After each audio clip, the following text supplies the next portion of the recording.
So I just made a video that racism runs on censorship and it got disliked. So I'm going to double down and talk about another aspect of that truth, which is that without censorship, you would hear the voices of those that are damaged most by racism, and then racism would cease to exist. If you could hear those voices, if you could see the day-to-day lives of immigrants instead of only seeing the murders that some of them commit, if you could see their family life and how they choose to spend their time and energy and love, if everything wasn't censored by time and by the fact that we don't have enough cameras in the world and enough time to watch the videos we make, if things weren't censored, racism would suffer and die in the face of truth and light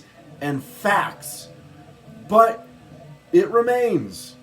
And our president's not helping, but nobody's really helping. Who's got a plan to fix racism?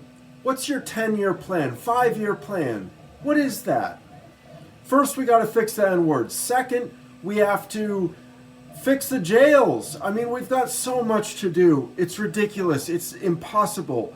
But we could, while fixing the N-word, begin to shine a light and start to interview people whose family members are in jail or who have been in jail themselves, or even go to the prisons and interview inmates and then vlogging about it afterwards or during.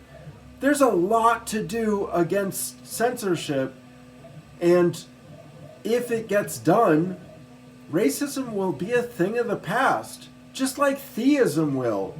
Because if you saw how little God cared for you, you'd stop believing in God. How little He cares for anyone. If you see the extreme suffering of some animals, you would say, no God would allow this. No dog would allow this dog to be dogged. This is bullshit. It's unbelievable pain for a creature that just loves life. But nevertheless, our pets die and we just forget about it. If we didn't censor the pain of life, then there'd be less space for this bigotry to grow. So that's my racism still runs on censorship video. I hope you have a second thought and you actually like it. I think it's not irrelevant. If African Americans had had a louder voice, I think civil rights would have come about much more quickly and slavery would have ended much more quickly.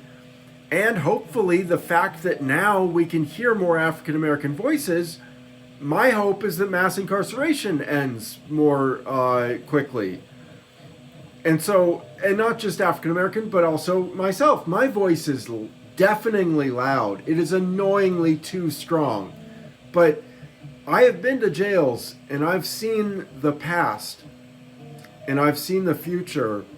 The future, we change jails until they look like libraries that people live at.